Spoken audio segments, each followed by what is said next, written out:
A rich girl handed me a love letter, and her childhood friend sneered in my ear. "You, who wears a school uniform all year round, you didn't really take a love letter seriously, did you?" The snacks she bought yesterday were imported, and one bite would eat up your month's worth of US dollar lunch money.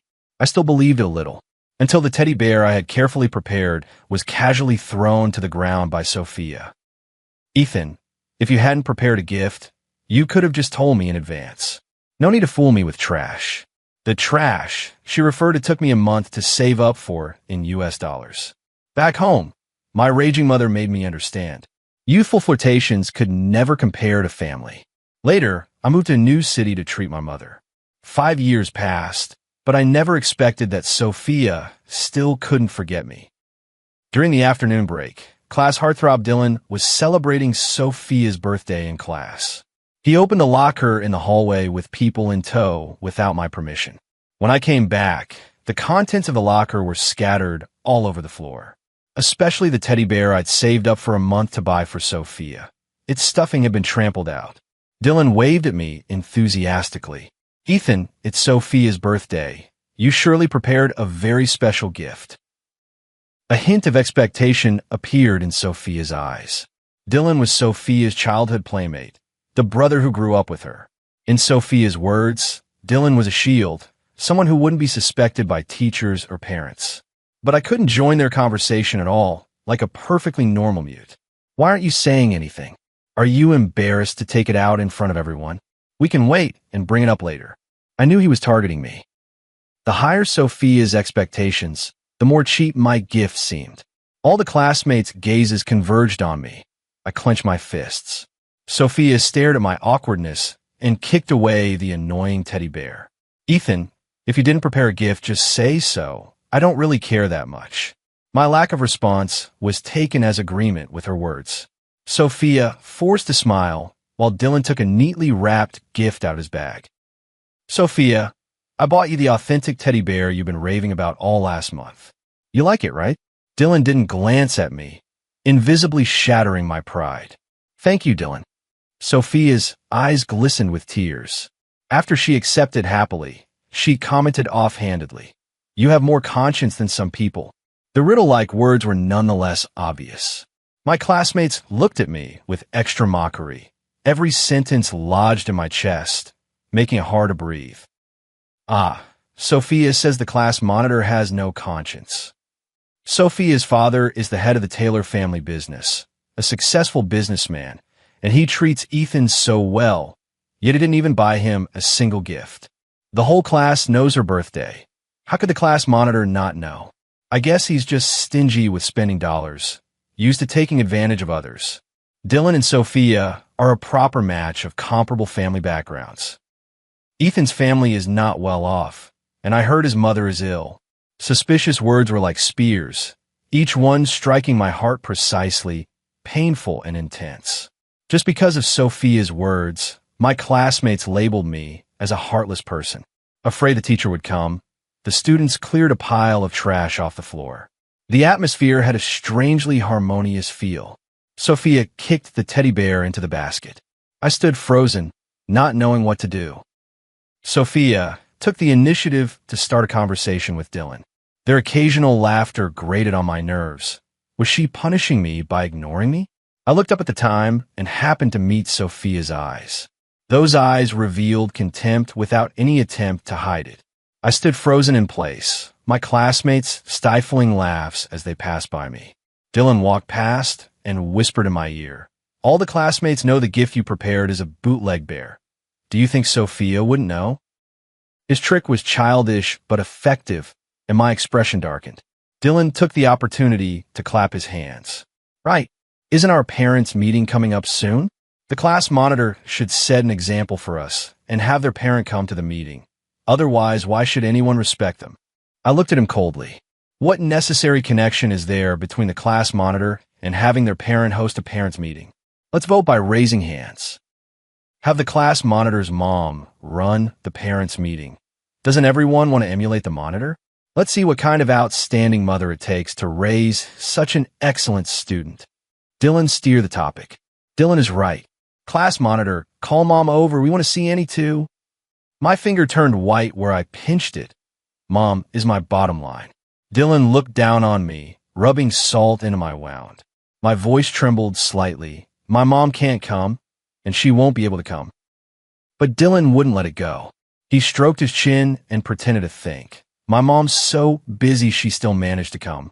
Why should your mom get special treatment? She wouldn't be some kind of useless. He didn't finish the sentence, his gaze flicking toward the trash and holding the rubbish. My teddy bear lay there peacefully as well. Suddenly, my mind lost all reason and I sprang at him. The moment his pupils contracted, my fist struck his face.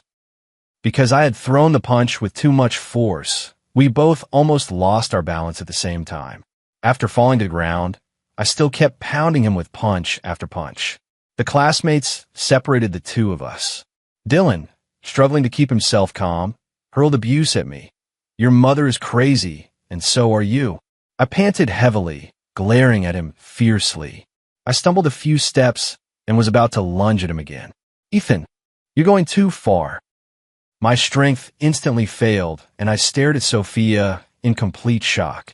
The other students were pointing and whispering about me. The class monitor can't hit people. No matter what Dylan said, the class monitor was the first to make a move. Sophia handed a tissue to Dylan, and the curve at the corner of his mouth flattened. He magnanimously said, "We're all classmates," and he wouldn't hold me accountable even if I made a mistake. I couldn't stand it, grabbed Dylan's arm, and was going to find a teacher to get justice. The hallway camera can show who forcibly opened my locker. I thought Dylan might be at least a little nervous, but his gaze was steady. "Ethan, are you done yet?" Sophia shouted. I was stunned. Sophia was unfamiliar to me. She had never lost her temper with me before. She seemed to think her tone was too harsh, took my hand, and softened her voice. "Don't be like that. Ethan, the majority rules." A suffocating surge of melancholy rose more violently in my chest. Why should the few have to submit to the many? I want to make dinner for my mom. Is it my fault I didn't watch the cabinet? Or is it my fault that my present was treated like trash? I'm going to check the surveillance. I'm not wrong. He hit me because his mouth was dirty first. I cook for my mom every day. Why is today any different? Mrs. Carter warned me to behave and fit in at school. If I don't prove myself, my classmates' suspicions will pile up like a mountain and suffocate me. Sophia's expression grew irritated. "Ethan, you're the one who hit him. Dylan didn't press charges, so consider yourself lucky. I didn't get angry when you forgot my birthday. So can't you at least say you were thinking of me and consider me on my birthday?" She looked me over. Our eyes met, and she said something I would never forget for the rest of my life. "A poor person shouldn't be poor in ambition. Ethan, you disappoint me so much." I felt struck by lightning. Something inside me extinguished. My thoughts pull me back to the day Sophia gave me the love letter. Dylan once said that Sophia and I are from different worlds. I pretended not to hear, but then I suddenly understood his words. Sophia, who was born with a silver spoon in her mouth, of course couldn't empathize with poor me. She couldn't understand why I wouldn't even buy her an authentic teddy bear. No matter how I defended myself, it would sound pale and powerless. She's right. She lives in a fairy tale. And in fairy tales, what could be more important than her birthday? My throat moved. I turned and slung on my backpack. Quietly, I went to the hall and tidied up my locker. Halfway through packing, I suddenly clenched my teeth. The stainless steel cup inside had been dented badly. It was given to me by my mother while she was still conscious. It was the gift I cherished most. I blankly wiped the dust off it, but it wouldn't be restored to how it was. Sophia followed behind me, casually approaching as if nothing had happened. "My family gives me a lot of pocket money, USD. Come to my place today to hang out. I bought lots of tasty things." She always thought anger would be temporary. Who would really ignore someone as cute as her? 10 minutes had already passed. I should make up with her. I slammed the cabinet door shut hard. The bang startled her. "Please, can you stay away from me?" I walk with purpose. The noisy hallway seems to have been muted in my ears. Dylan was right. There's a parent-teacher meeting coming up. I need to go explain things to the teacher. Sophia grabbed the hem of my clothes and ripped off my school uniform jacket. Do you have any manners? You left before finishing your sentence. At any other time, my tone with her would have been gentle, but now I didn't have an ounce of patience left. She had a faint quiver in her voice with a hint of crying. I prepared fried chicken for you. I don't care about gifts. As for you hitting Dylan, I was also ready to buy something to shut him up. Don't be so willful. I stopped in my tracks and looked intently at her slightly chubby, baby-faced features. Self-respect. How do you even open its mouth? My mother is my bottom line. I don't care about a position like class monitor, but no one can say a bad word about my mom. Sophia, I apologize for not giving you a good birthday. We are classmates, we are friends, but I am not your boyfriend. I didn't accept the love letter back then. You were the one who came to me. I never kept the things you bought me. You were the one who assumed things first. Go back to your fairy tale, will you? Stop bothering me. Sophia knitted her brows into a knot and put her hands down. What do you mean? Literally. I strode forward, hearing her call my name, each time weaker than the last. Neither of us felt we were in the wrong. After that day, I sold the family house, deleted all contact information, and moved to a new city. I never expected to see Sophia again in this life. Dylan didn't cause me any trouble. Students formed cliques, and I wasn't part of any of them. During the day, I told MS Hughes, as usual, that no one at home could attend the parent-teacher meeting. Ms. Hughes said she understood and even praised me for being excellent in both conduct and academics, saying she would explain on my behalf at the meeting. But the impact of my hitting someone in class was still spreading, and Ms. Hughes called me after I got home. My critics reached the parents. The parents contacted Ms. Hughes, and a chain reaction occurred. My class monitor position is hard to win people over. The deputy monitor is fighting for the best outcome for me. In the parents group, the parents didn't hesitate to criticize me. Ms. Hughes, the class monitor needs to be reelected. You can't just pity the student and make him monitor. Yeah, who knows if there's something fishy with his grades. The worse a student's family situation, the more likely they are to scheme elsewhere. The words they wrote were so cold. I instantly felt a sense of powerlessness. All my life, I never stayed for evening study at school. At night, I had to go do odd jobs. I don't ask for praise from others, yet the group's slanders kept coming wave after wave. Rumors are invisible blades. I curl my body into a ball and let out a soundless whimper. A pair of warm, large hands rest on my shoulders and the chill recedes. Mom held me quietly. Even though she couldn't speak complete sentences, she comforted me in her own way. She smiled simply and bobbed her head from side to side. I leaned against her shoulder and whispered, "Thank you, Mom."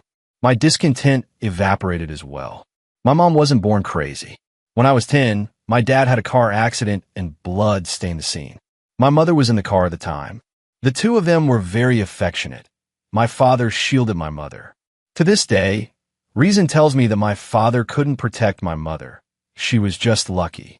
But she still gradually lost her sanity. Time passed, and she lived forever in that one day. At first, she would break things at home, as if reliving the painful memory of that day. Now, it seems she thinks about me. She stays calm at night, so I can get a peaceful sleep. She tried so hard for me. How could I bear anyone saying a bad word about her? Just as I was relieved that Mom's condition was becoming more stable, she reached her hand into the frying pan while I was frying eggs. She scooped the egg out and put it straight into her mouth, not caring whether it was burning hot. I was frightened and asked Ms. Hughes for leave. Mrs. Carter said she would help take care of her, but I can't trust outsiders 100%. I went to the hospital without telling her. Dr. Morgan was experienced. A regular hospital couldn't treat my mother's illness. She could only take some medication to keep herself calm. For your mother's condition, she should be taken to a psychiatric hospital. Putting aside whether I have dollars, psychiatric hospitals in Jing City don't have a good reputation. I'm afraid my mother would be harmed. Fortunately, my mother took the medicine and fell asleep in the ward. When I went out to buy lunch delivery, I ran into Dylan, who specifically waited for me.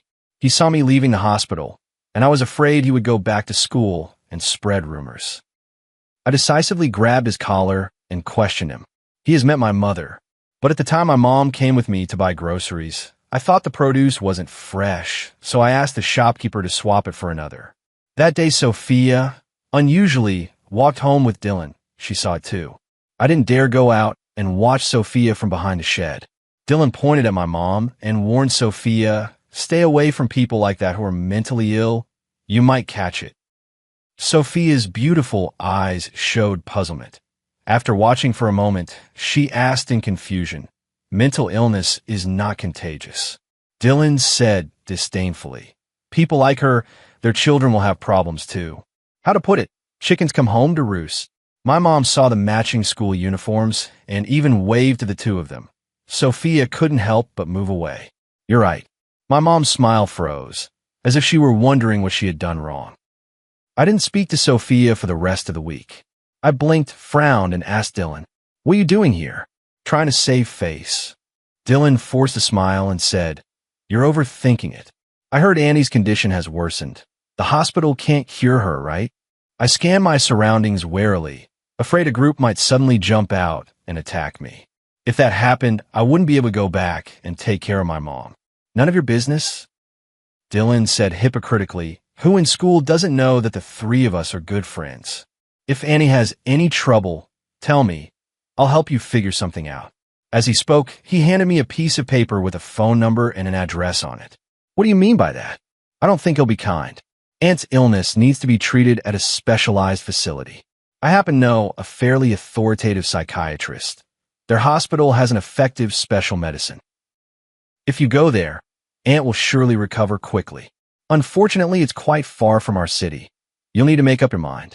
Vehicles flowed without end, and passers-by glanced at us strangely. I gripped the note tightly, but my gaze never wavered. He tapped his chin and continued, "By the way, I told Sophia about your family. Do you want to know what she said? She said it's good you didn't agree to her. Otherwise, she'd be utterly humiliated in our circle." I was in a great mood. That's why I thought I'd give you a hand. My pupils constricted slightly, and my expression stiffened for a moment. "Are you blind?" Sorry. A man reeking of alcohol staggered along the roadside, nearly colliding with a speeding electric scooter. I was afraid my mom would run out too. At least the man knew to walk on the sidewalk. What if my mom ran into the middle of the road? The man's actions jolted me awake. To cure Mom, I no longer cared about giving up the past. The address on the note was in Beicheng, the city where my grandma lived, and I could go to her for refuge. I took the note without worry. "Thanks, I'm leaving today. Our matter is wiped clean." Dylan scoffed. "Whoever took you seriously? I'm doing you a favor. I did buy the ticket that day and had Mrs. Wilson help me find a realtor for the house. The transfer was handled with the help of Mrs. Wilson's son. After getting off the bus, I went straight to Grandma's house. Grandma didn't accept us. After Mom went crazy, I never saw her again. She tossed me some US dollars and shut the door. We stayed at a hotel. At dawn, I took my mom to see a doctor. After taking the hospital's special medicine, my mom's mental state was much better than before. I rented a small house, and with Grandma's US dollars, I wasn't tight on money. The house only sold after 6 months. That sum of dollars was enough to support my mother taking the special medicine. My mother underwent treatment day after day. Her condition improved, and she even had brief periods of clarity each day. 5 years passed in the blink of an eye. I never expected to hear the name Sophia again, let alone to meet her. Just hearing her name, I could only think of the parents' group sneers, my classmates' collective condemnation, and her thinking I was making a mountain out of a molehill. By then, my internship at the company had ended, and interns were treating everyone to a meal at an upscale restaurant. I only went because Leo was hosting, so I wouldn't have to spend dollars. Free food, and you don't come? Eat more on my behalf. With just those few of them, I wouldn't bother treating. This place is full of children from rich families. You should broaden your horizons. Annie asked me to help you find a girlfriend. You know, maybe you'll fall in love at first sight at the banquet. Leo is a rich kid, a high school classmate of mine, who got into the same prestigious university as I did. In our freshman year, he drank too much fake foreign liquor, suffered alcohol poisoning, and was lying on the roadside. I climbed out the window, followed his route to find him, and took him to the hospital. The two of us became brothers who would die for each other. The restaurant staircase was built ostentatiously. I heard the largest and most expensive banquet hall had been reserved today.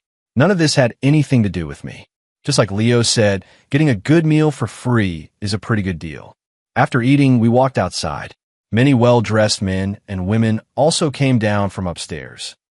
I never envied other people's lives or backgrounds. I didn't even glance up to look. Ethan, I turned my head to look. Although he had matured a lot, and his features were much more defined, I still recognized him as Dylan at a glance. We hadn't seen each other in 5 years. He had almost been erased from my memory. What a small world. He finished his greeting and hurried down the stairs, afraid I would ignore him. The others' gazes followed Dylan's movements and fixed on me. Dylan sneered, "Long time no see, old squad leader." Exclamations rang out from the stairwell. "Old squad leader, Dylan, is this the old squad leader you mentioned? We're meeting the real person now. You only told half the story. Go on and tell us." I looked back at him. From his tone, I could tell Dylan hadn't said anything nice. He tried the same trick again, pretending to be puzzled. Dylan rubbed his chin, agitated, and said, "Our class monitor used to do well in school, but unfortunately he ended up with a crazy mom. His family is poor. He probably didn't even finish college, dropped out to work." He sneered at me.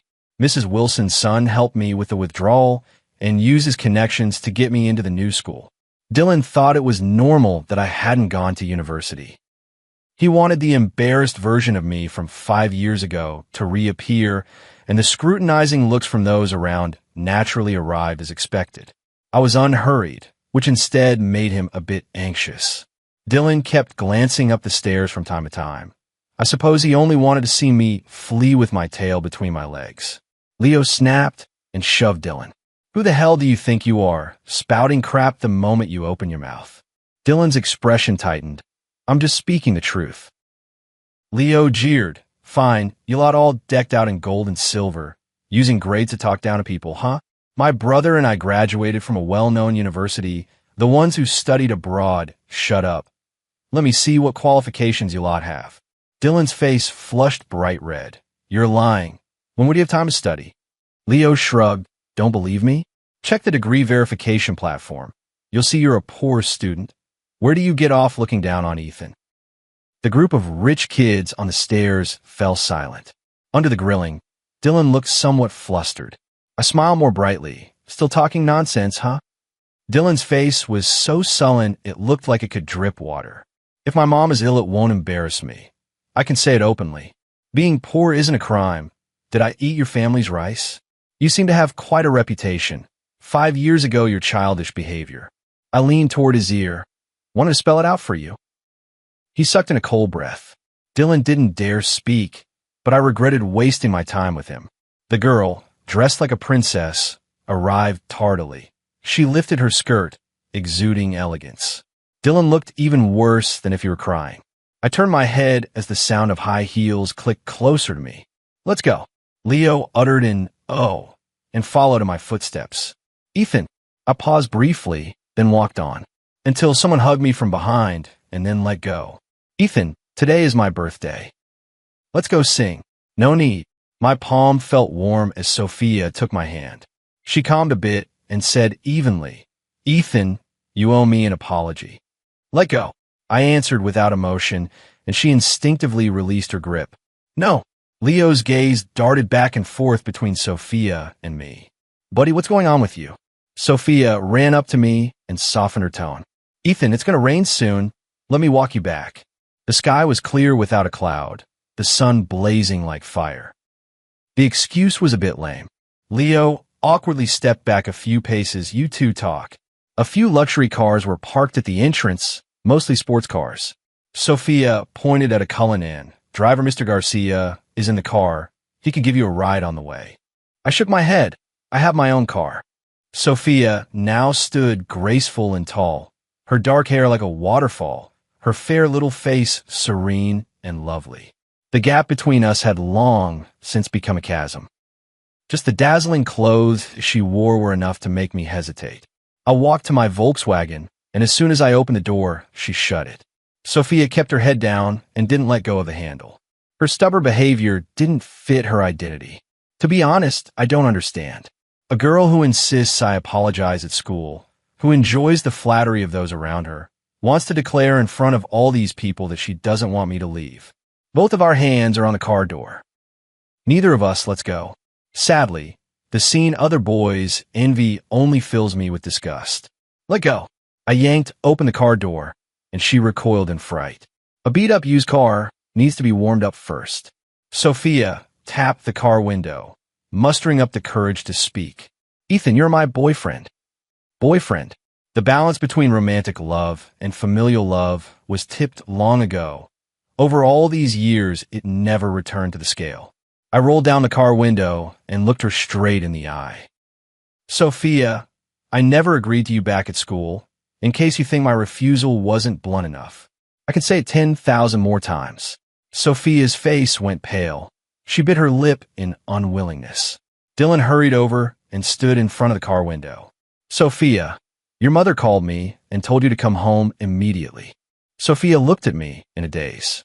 A streak of dark humor crossed my mind, and I invited her in a dry, nonchalant tone. "Want to get in the car?" Dylan clutched his throat.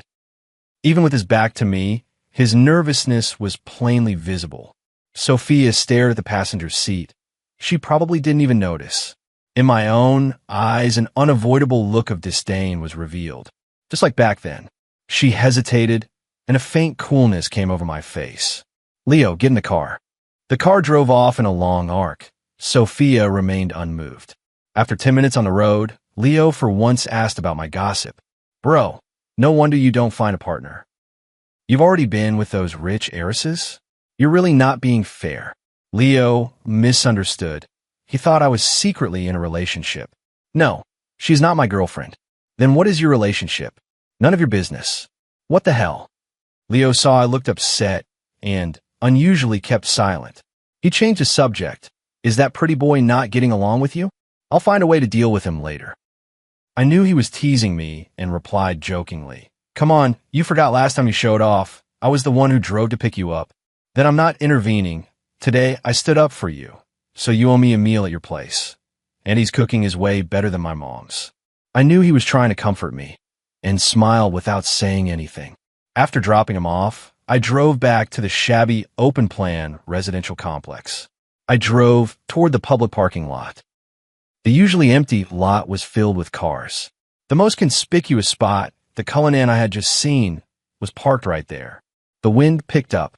The 3-story tall willows swayed, stirring the turmoil in my heart. On second thought, it made sense. For a young miss, finding someone was a matter of course. Sophia changed into a set of casual clothes, trying to look as ordinary as possible. I watched her approach quietly. The pearl necklace at her throat was still eye-catching. Perhaps that sort of adornment had already become the most ordinary thing she could imagine. I'm not insecure. If you look up at someone for too long, your neck will get sore. She adjusted the micro-expressions on her face several times, a little shy, a little resistant. Children from poor families grow up early. I'm quite skilled at reading words and watching people's faces. Anything wrong? Sophia still hadn't moved on from the previous topic. "You say you're not my boyfriend. So am I chasing you now?" I lit a cigarette. She furrowed her brows and, surprised, said, "When did you learn to smoke?" "See, I'm not the person I used to be, and you're not who you used to be either. You came to my house to find me and say you want to court me. A wealthy heiress chasing a poor boy. Can you be more mature? Don't make me the joke of your circle." Sophia's chest heaved as she snatched the cigarette and threw it to the ground. "Take me to your house. I'll apologize to Auntie in person." My gaze was icy, staring at her fixedly. The strong wind blew, lifting her long hair. I lit another cigarette to calm myself. This time, she didn't snatch it away. One by one, elements overlapped with the past. I have to admit, the me back then lived very repressed. The burdens on a young man are too heavy. Going to school alone, going to work alone, cooking for my mother alone. I'm not being sentimental, but the things others find annoying are the things I once envied. Someone cooks the meals, someone supports me, someone attends parent-teacher meetings on my behalf, and the fantasy that my father is still around. Arriving in an unfamiliar city, my sense of inferiority was almost overflowing. Lost in class, I saw my mother walking alone on the road and having an accident.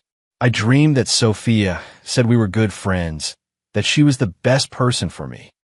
But the dream always ended the same way, with Sophia's look of disdain. That was when I learned to smoke, a brief escape. Later I adjusted. In my dreams, Sophia's face went from gradually blurred to forgotten. I really thought I was ready, but when she said she was going to pursue me, my heartbeat shamefully quickened a few beats. Stop interfering with my life? Okay. Consider it a favor I owe you. I'll repay you in my next life. Sophia opened her mouth, turned away, her body trembling like a sieve. I passed her and didn't look back. My body was shoved hard. Hold me one last time. After she finished speaking, she let go of me. I didn't relax until I got home. My mother was doing my laundry. Her hand stopped when she reached into the pocket. Son, whose bank card is this? My mother's episodes were short. She was lucid for more than half of each day. A gold bank card was in my mother's hand. Son, who put this card in your pocket? There's a string of numbers on the back of the card. You can tell at a glance this card is very high-end. I immediately knew what had happened. It's nothing, Mom. I know whose it is. I'll return it to her tomorrow. My mom wholeheartedly agreed. Yeah, we have enough dollars to live on, but we mustn't get any crooked ideas. After showering, my tiredness magnified infinitely. I collapsed in a bed and fell asleep as soon as I touched it. There was a faint, hazy smell of cooking lingering by my nose. I opened my eyes to find Leo comfortably eating a bowl of plain rice at the table. Wake up. I wondered how he came. I sent you messages on social media and you didn't reply. I thought something happened to you. Came to your place to see you. And while I was at it, I'm reclaiming the meal you owe me. My mom quite likes Leo. After all, what parent would dislike a child with a sweet tongue? He takes a bite and compliments, and my mom was smiling her fill. I slept for too long. It was already dinner time. After dinner, my mom asked me to walk Leo out. By the time we got to the parking lot, there was actually another girl in his car. You haven't met her yet, my girlfriend. The girl was named Chloe Reed. She was Leo's girlfriend, and I had heard him talk about her many times. Their parents lived in the same residential complex and were the same age. One thing led to another, and they started dating. Leo was afraid Chloe Reed would say the wrong thing, so he asked his girlfriend to wait in the car, which also showed they were close. Sophia was a classmate of Chloe Reed's in college. The world really is that small. I thought it was a good opportunity and handed her the card. Since you two are good friends, help me return her things to her. Ah, that wouldn't be right. Wow, so rich. Leo toyed with the bank card in his hand. He understands bank cards better than I do. Returning a gift in person shows more sincerity. Chloe Reed spoke tactfully, but I didn't respond. She assumed she'd help me, because Leo had already promised for her. They left, and I smoked in my car. During that time, I received a message from Leo on social media. Bro, do you want to know how many US dollars are inside? I replied, bored. He didn't give specific numbers. He sent 7 asterisks. Smoke curled, and the view outside the car window was slightly distorted. In the past, Sophia also liked giving me gifts. I signed up for the 100-meter event at the school track meet. She clumsily made up an excuse, saying she bought shoes that came with track spikes. I run quite fast. Maybe it really was because of the shoes. There's always a hesitation at the start. If you ask me, she's an idiot. How could the spike size fit my feet so perfectly? I didn't take Sophia's spikes, and I placed second in the 100-meter race. Drink some water. You won't be afraid of water, right? My whole body is full of lactic acid. I lean in the corner and gulp down the sports drink. Tired? Yeah. She didn't go cheer for anyone else. Casually, she sat cross-legged beside me. Voices roared in the distance, the setting sun staining half the sky red. I admired the relay race. She propped her chin in her hand and admired me. Sophia, what? What are you looking at me for? My stomach growled, and she took an energy bar out of her pocket. She wouldn't let me speak and shoved it into my mouth. The energy bar had been in her arms for a while and had melted. I won't listen. Eat it properly. Second place. The energy bar was so sweet it stuck in my teeth. She, while I wasn't paying attention, muttered softly again. You're the first place in my heart. After finishing the cigarette, I looked at myself in the rearview mirror. I warned myself that, after all, it was only fleeting smoke. I returned home. My mother had gone to sleep. She was afraid of having an attack, and sleeping always felt safer than being awake. I covered her with a quilt. Life couldn't be paused. I became a full-time employee at the company. At lunchtime, Leo went to meet Chloe Reed. I got a simple meal and went to a secluded corner to eat lunch. I hadn't eaten more than a few mouthfuls when a striking figure caught the boys' attention, and the girls couldn't help but stare. The tapping of high heels stopped in front of me. I hadn't swallowed the food in my mouth yet. The youthful Sophia and the Sophia before me became one and the same. The dollars in the card are for Auntie's medical treatment. Why wouldn't you take them? Her voice was hoarse, tinged with some lingering resentment. I always treated Dylan like a brother. Only when I grew up did I realize he was a hypocrite. At that time, I was taken care of too well. My family agreed to let me choose my own future partner. I didn't stop looking for you for 5 years, thinking that when I saw you again I would tell you all this, but I have grievances too. Can I throw a little tantrum when I see you? Ethan, can you stop avoiding me? I noticed everyone around was looking at me, so I took her up to the rooftop. I smoked in front of her again. I took a deep drag, paused, and said, my mom matters most to me. Even if you start distancing yourself from me, I'm not afraid. But I can't forget the disdain in your eyes. It was exactly the same as with the other classmates. Sophia grabbed the nearby handrail so hard the veins stood out. She had nothing to say. Dylan is certainly disgusting, but I can see clearly we're not the same. You treated me like a boyfriend only during adolescence. Ms. Hughes was still asking about you. I almost forgot to tell her I found you. Sophia interrupted me awkwardly. She fumbled around looking for her phone. My phone, however, rang. It was Leo calling. The call connects, and he's so frantic he can't speak clearly. Ethan, Annie was hit by a car on the road. My worst fear came true. My mom had a relapse and walked out into the street. I saw my mother at the hospital. One of her legs was suspended. Dr. Morgan said the leg was slightly fractured and nothing serious, but my mother is old and will recover slowly. My breathing grew louder as I trembled and grasped my mother's hand. I slapped my face hard. Son, Ethan, don't be like this. Auntie is fine. It wasn't until I went out to the hallway that I realized I'd lost my composure. The only blessing in misfortune was that it was a fracture. I smoked one cigarette after another in the stairwell. There was something fishy about the whole thing from start to finish.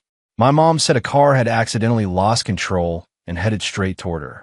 In that moment, my mom remembered how my dad had died. When I returned to the ward, I saw Sophia patiently feeding my mom porridge. I asked the cook to specially prepare a nutritious meal for Annie. Sophia seemed to be claiming credit from me. I need to go home to get my mom's medication. She's coming back with me too, as a way of thanking her for helping to take care of her. This time, Sophia decisively sat in my passenger seat, her expression as usual. The pungent smell of disinfectant in the apartment corridor made her frown. The apartment I live in isn't big, 58 square meters, 2 small rooms. She looked around the room once and didn't make a sound. After we packed our things, I told her to go back. If anything comes up, call me anytime. I left my phone number with the caretaker. I answered in a way that was completely out of place. I won't call you. You've already seen the house. Let's part ways here. Sophia stared at me in a daze. She seemed as if her spirit had been taken away, yet she bravely said goodbye to me. I got a message on my phone. Leo had finished the investigation. Dylan is singing at the KTV, a business KTV. The luxury car parked at the entrance looked familiar. I kicked the private room door open. Only the original singer remained inside. Most of these people had been seen at the restaurant. After a brief pause, someone in the room voiced a question. Isn't this the one who had a relationship with Sophia that day? Why is he here? Who invited him? The moment I stepped into the room, I found Dylan in the corner. Ethan, he called my name in astonishment. Afterwards, he sneered.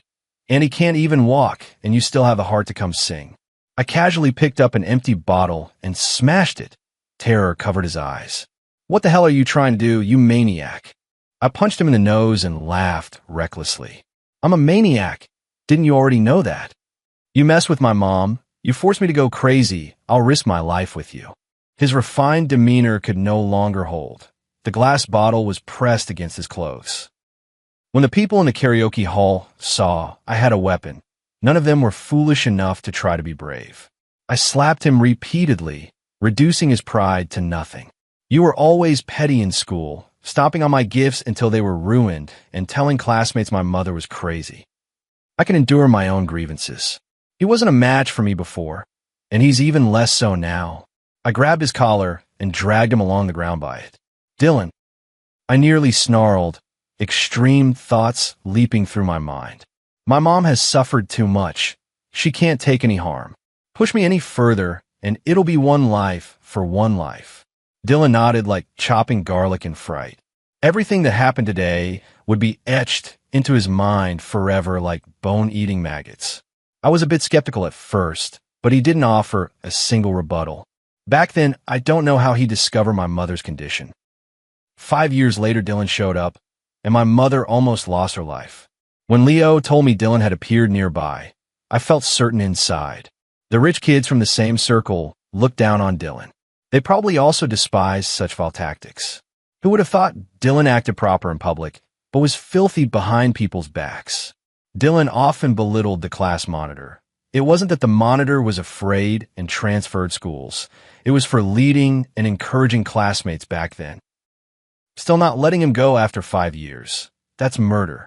How disgusting. I actually thought he was an exemplary student when he was in school. A fierce discussion erupted inside the private room. When he gave off that malice, he probably didn't expect it to come back to hit him like a boomerang.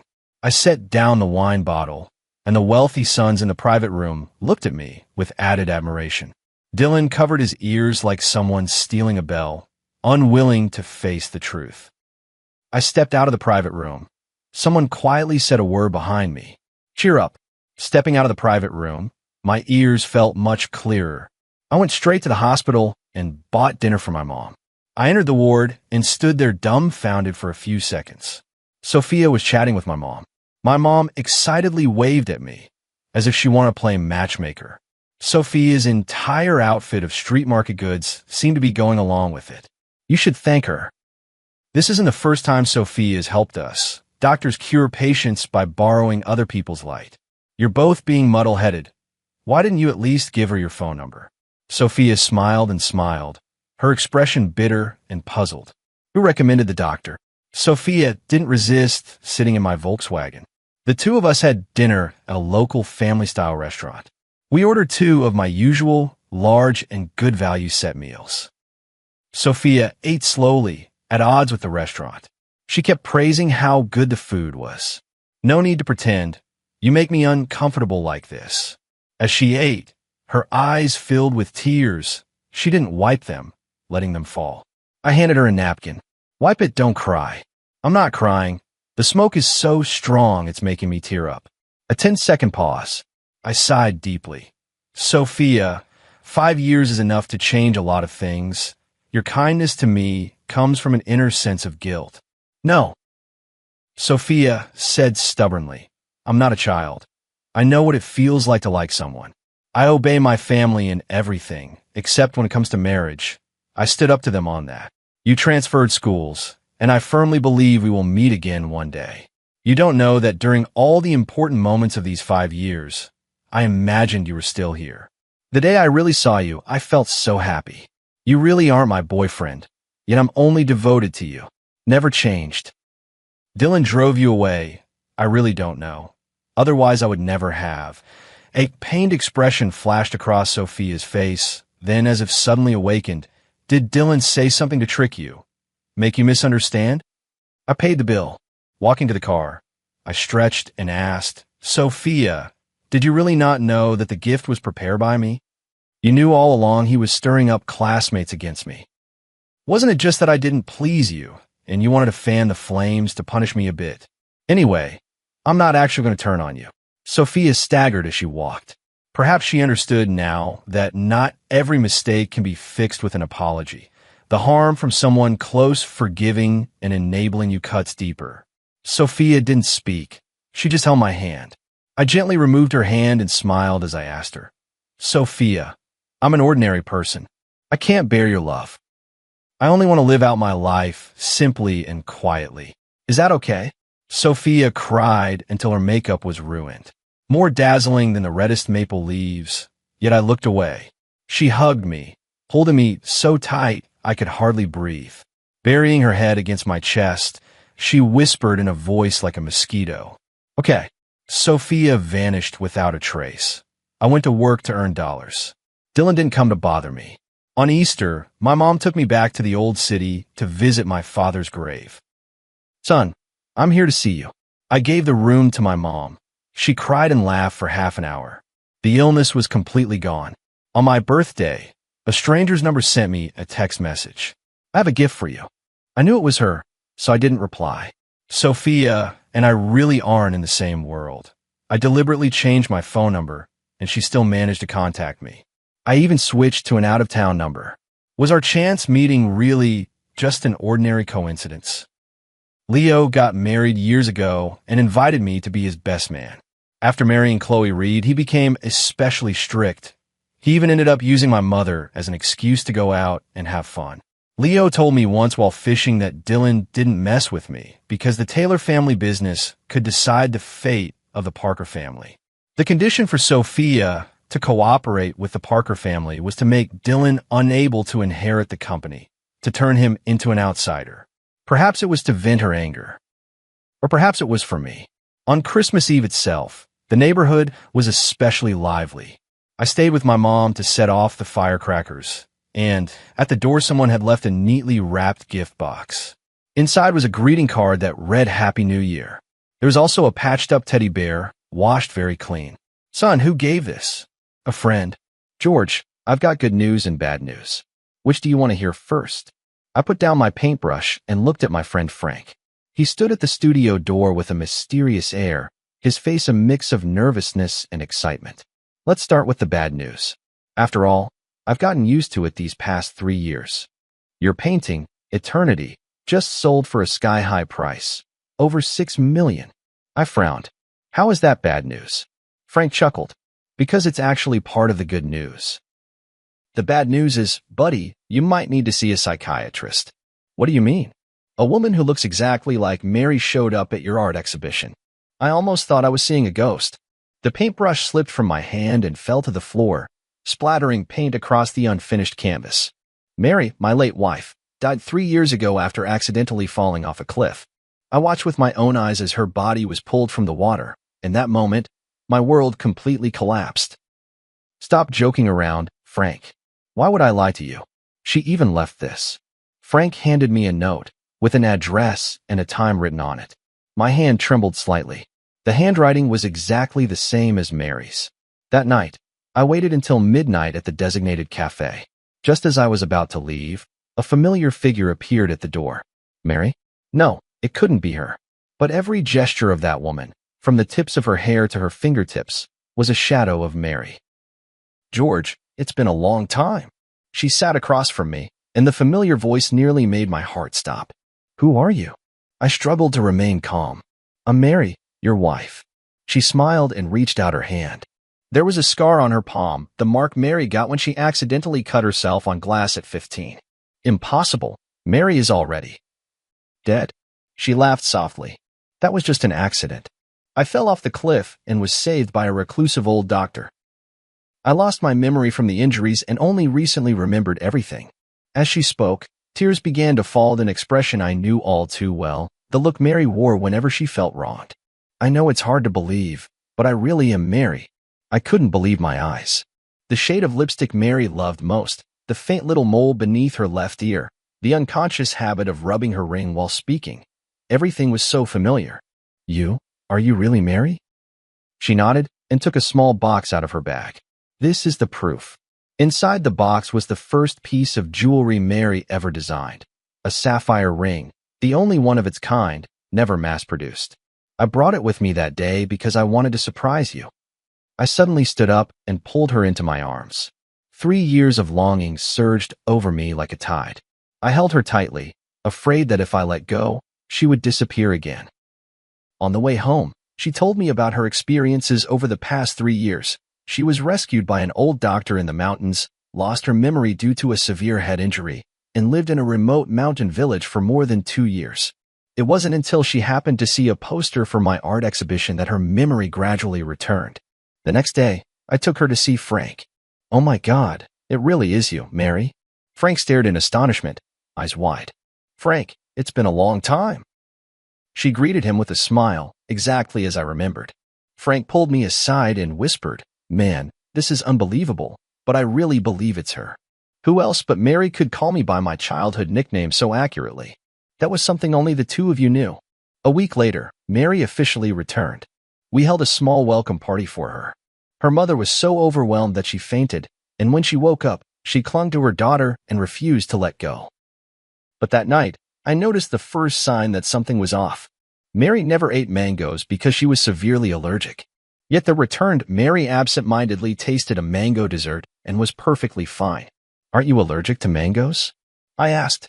She paused for a moment, then quickly laughed and said, "Oh, that old Chinese doctor cured my allergy. He's really amazing."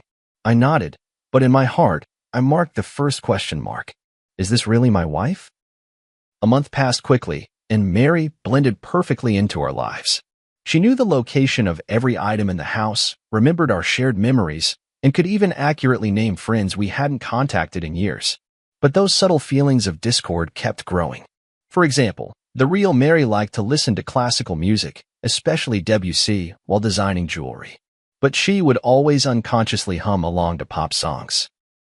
Mary always habitually used her left hand to hold chopsticks, even though she knew it was wrong. She just couldn't change. But she was a standard right-handed user. The most obvious difference appeared that night when I accidentally caught her smoking in the bedroom. The real Mary hated the smell of smoke. Even when I came home from social events with a faint scent of cigarettes, she would frown. "When did you start smoking?" I stood at the doorway, my voice soft. She was clearly startled, hastily snuffing out the cigarette. This is a herbal cigarette for treating insomnia, prescribed by an old Chinese doctor." I nodded, not pressing further, but the doubts in my heart only grew deeper. The next day, I went to find Frank. "Help me check if, in the past 3 years, plastic surgery technology has advanced enough to achieve this level." Frank's eyes widened. "You mean, she's not Mary?" "I'm not sure, but there are always some things that don't add up." 2 days later, Frank brought news. High-end plastic surgery can make faces look similar, but it can't replicate the exact placement of scars or moles. And there's a limit to how well someone can imitate a voice. What if it was a twin? Frank shook his head. "Mary is an only child. We all know that." I decided not to show my feelings for now and to keep observing. A week later, Mary's mother came to my house with astonishing news. "George, Mary is going to have a baby," my mother-in-law told me excitedly. I stood there stunned. Before we got married, Mary had been diagnosed with uterine hypoplasia. The doctor had made it clear she could never get pregnant. This was our shared secret. Not even my mother-in-law knew. How do you know that?" I managed to ask. "Mary told me this morning. She said she already had a checkup. It's been 2 months." My mother-in-law happily grabbed my hand. "It's a blessing from above. Mary survived death, and now she can bring us new life." My heart sank to the bottom. This absolutely could not be Mary. That night, I dug out the hospital's diagnosis certificate in my study, which clearly stated the condition of Mary's uterus. But when I wanted to talk to Mary about it, I found her in the bedroom, excitedly discussing the decoration of the nursery with my mother-in-law. "Mary, could you come here for a moment?" I called her calmly. She followed me into the study, still wearing a blissful smile on her face. "Did you forget about this?" I handed her the diagnosis certificate. She took it and glanced at it, her face instantly turning pale. "George, I can explain." "Explain what?" "Explain that you're not Mary at all." Mother-in-law heard the commotion and walked in. "What's going on with you two?" "Mom, take a look at this." I handed her the proof. My mother-in-law read it, then looked at Mary in astonishment. "What's going on? Mary, you can't have children." "Of course she can," I sneered, "because she's not Mary at all." My mother-in-law's face changed dramatically. "What nonsense are you talking about? I can explain. She hurriedly grabbed my mother-in-law's hand. That old Chinese doctor not only saved my life, but also cured my uterine problem. It's a miracle, truly. My mother-in-law looked at me, then at her, hesitating. George, you're being too paranoid. My mother-in-law finally took her daughter's side. Mary has come back with great difficulty. You should cherish her, not doubt her. Yes, George, I know this is hard to accept, but miracles do happen. Tears welled up in her eyes. Haven't we always wanted a child? Now we can finally have our own baby. I looked at her face, identical to Mary's, yet I became more certain in my heart. This woman was not my wife. All right, I believe you. I smiled, deciding to go along with their story for now. Let's wait together for this miracle to happen. That night, I secretly contacted a private detective. My mother-in-law gladly accepted her daughter's explanation, even suggesting she move in with us to take care of Mary during her pregnancy. Outwardly, I agreed, but inside I grew even more wary. This was no coincidence. There had to be some kind of plot. Mom, haven't you always lived in Haicheng? Won't it be hard to get used to living here? I probed cautiously. For my grandson, I'm willing to endure any inconvenience, my mother-in-law said firmly. I noticed a fleeting unnatural expression on Mary's face. Could the truth be connected to my mother-in-law? On the third day after my mother-in-law moved in, I discovered more suspicious details. For example, the real Mary never drank coffee, but she and my mother-in-law often enjoyed it together. Also, Mary's favorite movie was Roman Holiday, but she claimed to prefer Titanic. The strangest thing is, Mary used to despise her cousin Tom when she was alive, but now he visits frequently and chats and laughs with Mary as if they're old friends. I told Frank about these discoveries. Buddy, things are getting more and more suspicious, Frank frowned. Are you sure you want to keep going like this? Why not just expose her directly? It's not the right time yet. I want to find out what they're really after. The private detective's investigation also made progress. The so-called old Chinese doctor who had saved Mary did not exist at all, and Mary's whereabouts over the past 3 years were completely untraceable. More importantly, the private detective uncovered a shocking fact during the investigation. Mary's cousin Tom was deeply in debt from gambling, and the painting Eternity under my name, worth over $6 million, was his only hope for quick cash. Thereafter your painting, the private detective asserted, and this fake Mary is likely a professional identity fraudster, hired to win your trust. I took a deep breath and decided to take the initiative. That afternoon, I pretended to go out, but secretly returned home and hid in the study. Sure enough, Mary and her cousin Tom were whispering to each other in the living room. It's taking too long, Tom said irritably. How much longer until he sells the painting? Don't worry, she soothed him. I'm already pregnant, and now he completely believes I'm Mary. In a little while, I'll say I want to move to a better neighborhood for the sake of the baby, and then we'll naturally need to sell the painting to raise money. You're really pregnant? That wasn't part of the plan. It was an accident, but it works to our advantage. George wants a child so badly. Does Annie know the truth? She only knows we're trying to scam money, not the specific plan. But she hates George, thinks he caused her daughter's death, so she's more than happy to help. I clenched my fists. So my mother-in-law had always believed that Mary's accident was somehow my fault. In fact, we did argue over something trivial that day, and Mary stormed out in anger. I didn't try to stop her. But I never imagined it would be the last time I'd see her. You don't actually have feelings for George, do you? Tom suddenly asked.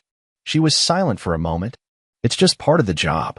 Besides, I owe you, and I won't go back on my word. Good then. Don't forget how we're splitting the money once we get it. Their conversation confirmed my suspicions. This was all an elaborate scheme, with my eternity as the target. In the days that followed, I pretended everything was normal while secretly making preparations. I contacted the police, arranged for evidence-gathering equipment, and found the last piece Mary had left before she died, a silver necklace that had never been made public, engraved with an anniversary date only the two of us knew. 2 weeks later, my art exhibition was held as scheduled. As planned, Mary brought up the idea of moving, hinting that I could sell Eternity. I pretended to agree and said I would auction the painting on the last day of the exhibition. This is a surprise I prepared for you, I said on the eve of the exhibition, taking out a delicate box. To celebrate the new life we're about to begin. She opened the box in surprise, and inside was the silver necklace. It's beautiful, thank you. She smiled as she prepared to put it on. Wait, I stopped her. Aren't you going to look at the engraving on the back? She turned the necklace over, and her face suddenly went pale. What's wrong? Don't you like it? I asked, feigning ignorance. No, I really like it. It's just, I'm a bit moved. She forced a smile, but didn't know how to explain that she couldn't recognize the significance of that date. See you tomorrow. Get some good rest, and don't forget to wear this necklace. I kissed her forehead and whispered in her ear, after all, this is your final design. Her body visibly stiffened for a moment, but she kept smiling. Of course, I cherish it very much. Tomorrow, the truth will come to light. On the day of the exhibition, the place was packed with people. My painting, Eternity, was displayed in the most prominent spot, right next to the last batch of jewelry designs Mary had created before her death. Mary held my arm, flawlessly playing the role of my wife as always. She had even gone out of her way to wear Mary's favorite white dress and the silver necklace I had given her last night. My mother-in-law and Tom were there too. The three of them exchanged glances from time to time, clearly waiting for the perfect moment. Frank appeared as planned, pretending to be extremely interested in Eternity and asking me about the auction details. The auction will begin promptly at 4 in the afternoon, I replied with a smile. This painting means a great deal to me, and I hope it finds someone who truly appreciates it. Mary immediately chimed in. Yes, although it's hard to part with it, this is a necessary decision for our future.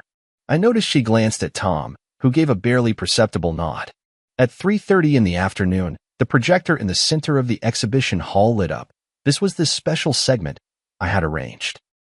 Ladies and gentlemen, I stood in front of Eternity. Before the auction begins, I'd like to share a little story about this painting. Mary's photo appeared on the projection screen, a group picture from her last birthday party before she passed away. 3 years ago, my wife Mary died in an accident. I created this painting, Eternity, in her memory. The woman in the painting has her back to the viewer, forever gazing into the distance, symbolizing a longing I can never reach. A soft sigh rippled through the crowd. Mary stood beside me, matching my words with a sorrowful expression. However, a month ago, a miracle happened. I turned to look at Mary. My wife came back. The whole room erupted in astonishment, and many people curiously sized up Mary. This is my wife, Mary. I took her hand and stepped forward. Back from the dead, it's truly the greatest blessing heaven could have given me.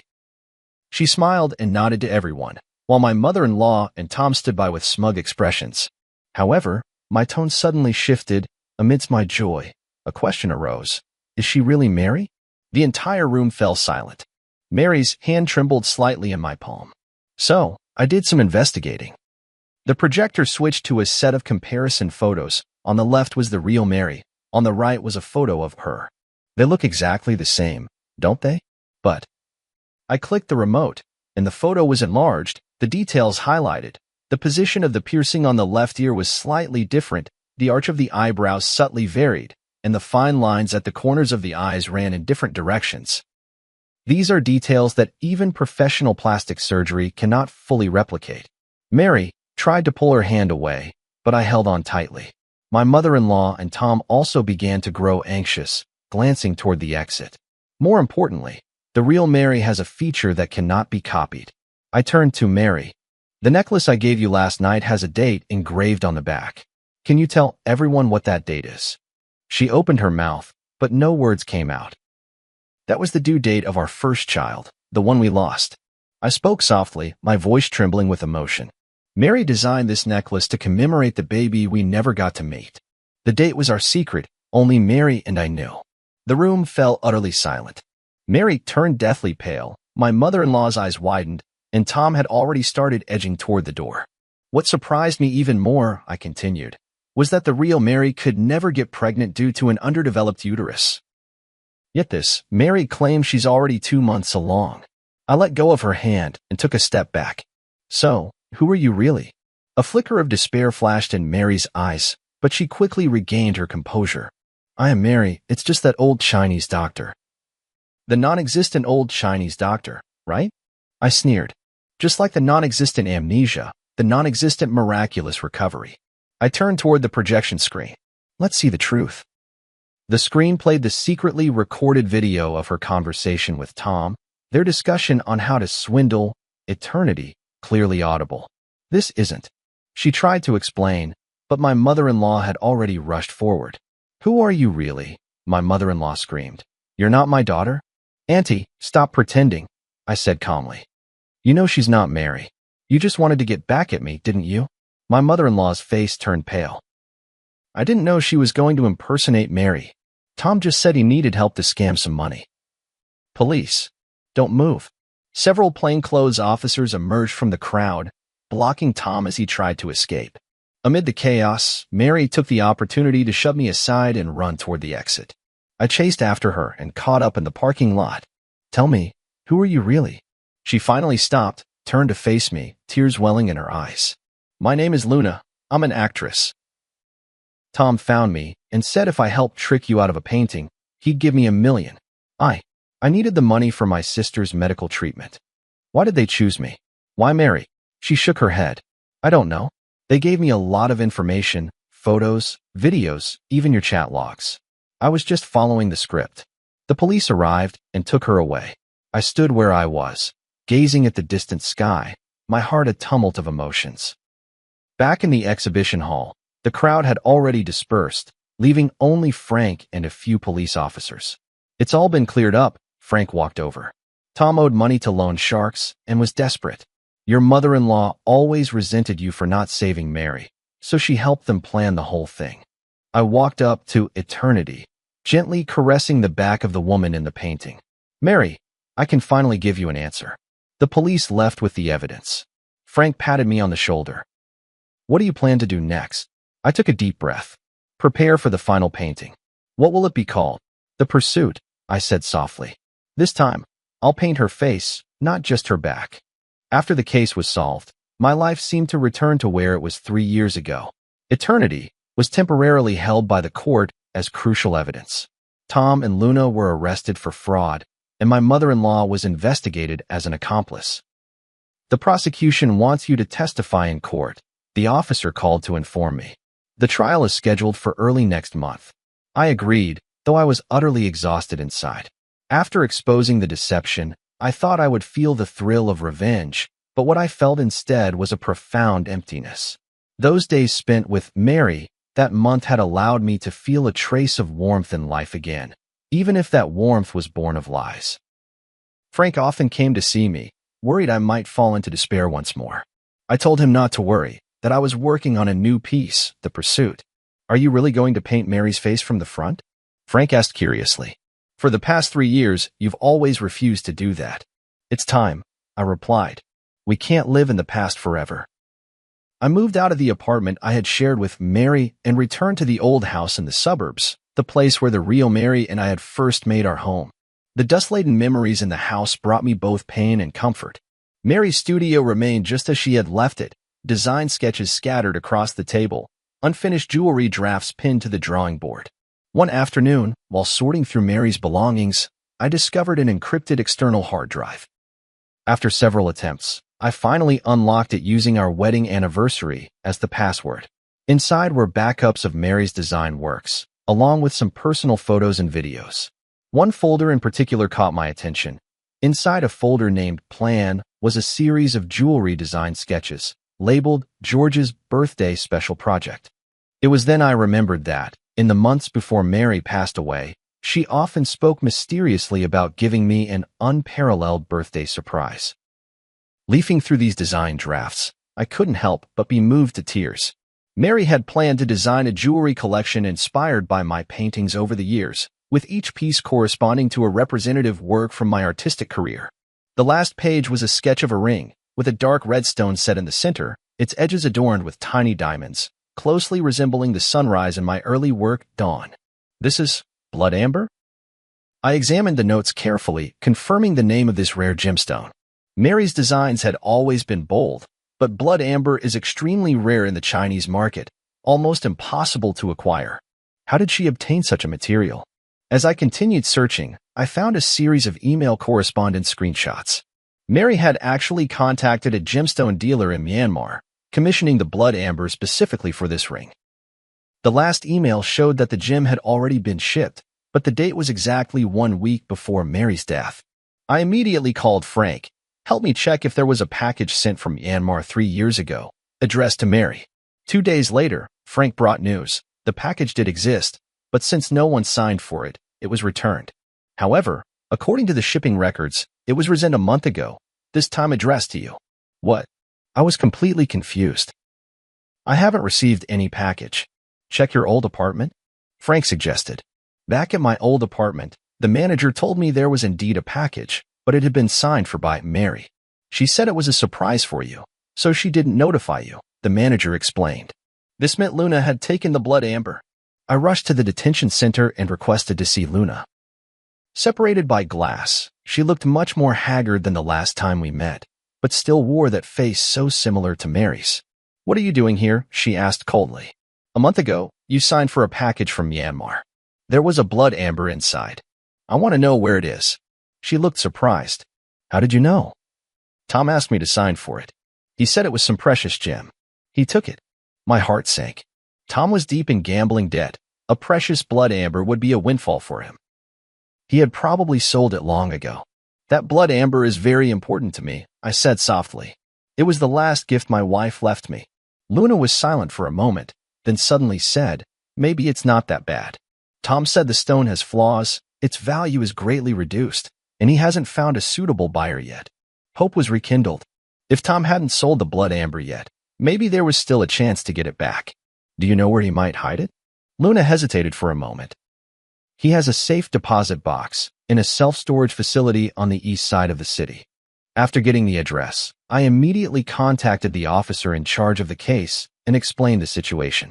Since Tom was involved in a large sum of money, the police quickly approved the search request. Mr. George, we've found the safe deposit box, the officer said over the phone. Inside, we did find the blood amber you described, as well as some other evidence. A few hours later, I retrieved the blood amber at the police station. It was even more beautiful than I had imagined. Within the dark red core, wisps of mist seemed to swirl, shifting strangely under the light. This was the birthday gift Mary had so carefully chosen for me, waiting for 3 years. Back home, I carefully placed the blood amber beside the canvas of the pursuit. The painting was already more than half finished, Mary's face emerging from the blur into clarity, yet it still felt like something was missing. Watching the blood amber glimmer faintly under the light, I suddenly understood how I should complete the painting. The creation of the pursuit entered its final stage. I decided to break convention and incorporate the blood amber into the artwork. This would not only be a portrait, but a hybrid piece that fused painting with the art of jewelry. Are you sure you want to do this? Frank frowned. That blood amber is priceless. That's exactly why, I said firmly. Mary chose it for me. She wanted to inspire an unparalleled masterpiece. I will fulfill her wish. For 2 whole weeks, I worked day and night, neglecting sleep and food. I cut the blood amber into thin slices and inlaid them at the spot of Mary's eyes on the canvas, making her gaze truly come alive. I used a special technique to blend the surrounding paint, creating a harmonious transition with the gemstone. From certain angles, the entire painting seemed to be imbued with life, and Mary's expression would shift depending on where the viewer stood. On the day I finished the piece, Frank brought news. Luna had been sentenced to 3 years in prison, but due to her good attitude in confessing, she might serve only 1.5 years. Tom, involved in multiple fraud cases, was sentenced to 7 years. My mother-in-law, as an accomplice, received a suspended sentence. The case is finally over, Frank said. Are you planning to exhibit your painting? Yes. Next month there will be a solo exhibition at the National Art Museum, and The Pursuit will be the grand finale. The curator couldn't stop praising this piece, believing it represents the innovative direction of contemporary art and marks the pinnacle of my career. Indeed, this painting, which incorporates Mary's jewelry design concepts, is in some sense a creation we made together. On the eve of the exhibition, I checked the arrangement in the gallery alone one last time, making sure every piece was perfectly lit and positioned. When I reached The Pursuit, I couldn't help but stop and gaze at it. Mary's face was vividly lifelike, her eyes inlaid with blood amber gleaming under the spotlight, as if she were smiling at me. For the first time in 3 years, I faced her directly, no longer painting only her back. Mr. George, a stranger's voice called from behind. Sorry to disturb you, but the gallery has been cleared. He turned around to see a young woman dressed in the museum's staff uniform. And you are? I'm the new curator, responsible for security in your exhibition area, she explained with a smile. I really like your work, especially this piece, The Pursuit. Thank you. I nodded. I'll be leaving soon. She didn't leave, but continued to gaze at the painting. That red gem is beautiful, almost as if it's alive. It's blood amber, I explained, a very rare gemstone. I know, she said softly, top-grade blood amber from Myanmar, containing plant fossils, extremely rare. I looked at her in surprise. You know a lot about jewelry? She smiled. I studied jewelry design. I'm just working part-time here. For some reason, Mary suddenly came to mind. She, too, had an almost obsessive passion for and expertise in gemstones. If you don't mind me asking, who is the woman in this painting? She asked. My wife, I replied. She passed away 3 years ago. She was a jewelry designer. I'm very sorry, she said sincerely, then gestured toward the blood amber. This gem must mean a great deal to you. It was the last birthday gift she chose for me before she died, but I only found it recently. She nodded thoughtfully. Setting it into her portrait is the best way to remember her. For some reason, talking with this unfamiliar woman brought me a strange sense of calm. Perhaps it was her love for jewelry that reminded me of Mary. Sorry, I have to continue my rounds. She glanced at her watch. See you tomorrow, Mr. George. See you tomorrow, I replied, watching her leave. On the way home, I felt an unusual peace. The completion of The Pursuit seemed to mark the end of my search for Mary as well. Not forgetting, but remembering her forever in another way. The next day, the exhibition's opening ceremony attracted numerous figures from the art world and the media. The Pursuit undoubtedly became the center of attention, with people marveling at this innovative form of artistic expression. Amid the crowd, I noticed that curator standing aside, watching as well. Sunlight streamed through the skylight of the gallery, falling upon her, and for a fleeting moment, I thought I saw Mary's shadow. No, I shook my head, warning myself not to be deceived by mere resemblance. There would never be another Mary in this world, just as there would never be another unique blood amber. After the exhibition, The Pursuit was purchased by an anonymous collector for an astronomical price.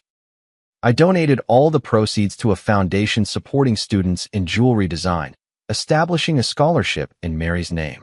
Life slowly moved forward, and I began to accept new commissions and create new works. Occasionally, I would think of that curator with a unique insight into jewelry, wondering if she was still working at the art museum. Until one day, I received an email from HL. There were no words, only an image. A sketch of a ring design, the style strikingly similar to Mary's unfinished series. My heart raced as I replied immediately. Who is this? The response came quickly. Yesterday, you brushed past me by the cafe on the street corner, but you didn't recognize me. If you want to know more, wait for me at the museum entrance at noon tomorrow. Is it that librarian? How could she have a design so reminiscent of Mary's style? Filled with anxiety and anticipation, I decided to accept the invitation and find out for myself. The next day at noon, I arrived at the art museum half an hour early. The sun was shining, and small groups of visitors were coming and going from the exhibition hall. But there was no sign of the mysterious person. Just as I began to suspect this might be some kind of prank, a faint trace of perfume drifted by, a scent unfamiliar to me, yet it inexplicably reminded me of Mary. Mr. George, thank you for coming. The voice behind me made me turn around. It was the curator.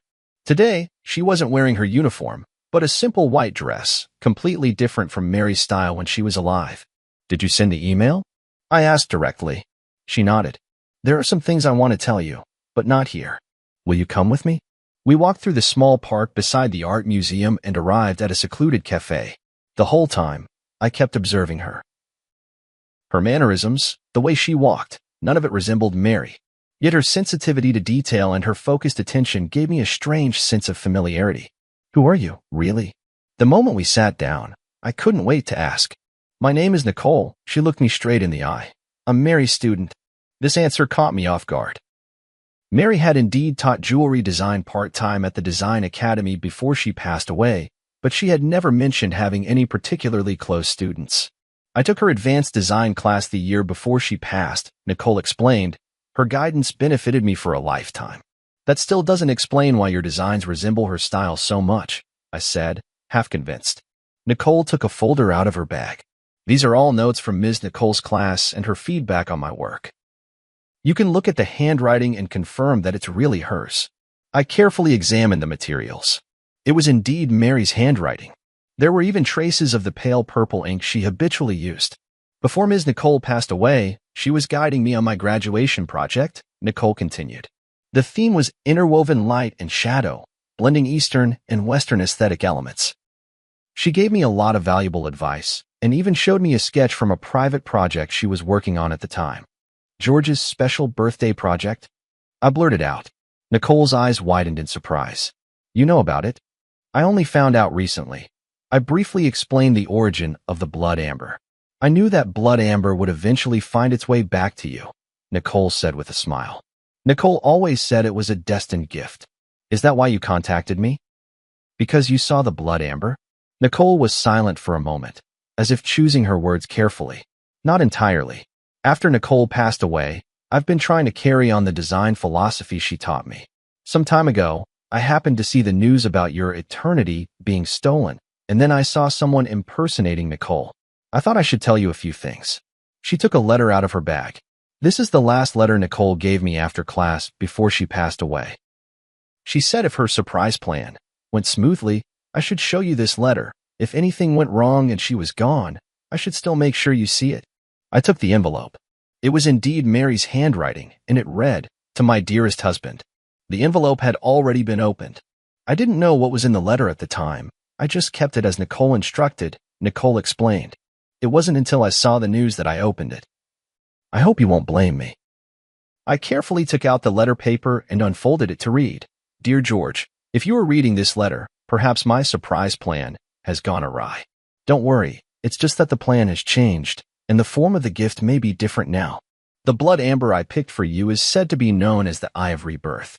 Legend has it that looking at the world through it reveals truths that are often overlooked. I hope it can become a turning point in your artistic career, leading you to see new possibilities. All these years, your paintings have always depicted backs, as if you're afraid to face something head-on. I hope this gemstone will give you the courage to paint the front, to capture true emotions. No matter what happens, please remember, love does not disappear, it merely changes form, like this blood amber, which, after millions of years, transforms from resin into a gem, yet still shines. Forever loving you, Mary. The handwriting became a bit messy at the end, as if written in a hurry. I stroked the paper, as if I could feel Mary's emotions at that moment. Thank you, I said, my voice choked with emotion. This means a lot to me. You're welcome. I'm just fulfilling Ms. Nicole's request, Nicole said with a smile. Actually, there's one more thing I'd like to ask your help with. What is it? I'd like to apply for the Mary Scholarship you established, she said, taking a design portfolio out of her bag. This is my graduation project, combining Ms. Nicole's ideas with my own innovations. As I flipped through the portfolio, I was surprised to find that while these designs bore traces of Mary's influence, they also possessed a unique style and innovative touches. In particular, a series called Metamorphosis cleverly combined jewelry with transformable elements, allowing the pieces to change form according to the wearer's mood and occasion. This is outstanding, I praised sincerely. Mary would be proud of you. A hint of joy flashed in Nicole's eyes. Really? I've always worried I couldn't live up to her expectations. You've already moved beyond the learning stage and developed your own style. That's exactly what she hoped to see. As we talked, sunlight streamed through the window and fell on Nicole. In that moment, I seemed to understand something. When Mary spoke of love changing its form, perhaps she wasn't just referring to the blood amber, but also to her passion for art and its legacy. Luna tried to impersonate Mary by mimicking her appearance, but she could never truly replicate who she was. Nicole, on the other hand, looked nothing like Mary, yet she inherited a part of her artistic vision and spirit. Perhaps this is the true gift Mary left me, not the blood amber, but a new possibility, a path out of the past. Nicole's graduation exhibition was held in a small gallery. Though the space was modest, it was exquisitely arranged. Her works were divided into 3 series, representing the past, the present, and the future, forming a complete narrative. This is a brilliant idea, I sincerely praised. From tradition to contemporary and then to the future, it showcases the evolution and possibilities of jewelry design. Nicole smiled and nodded. This was inspired by teacher Nicole. She always says that good design should look back at history, be grounded in the present, and look forward to the future.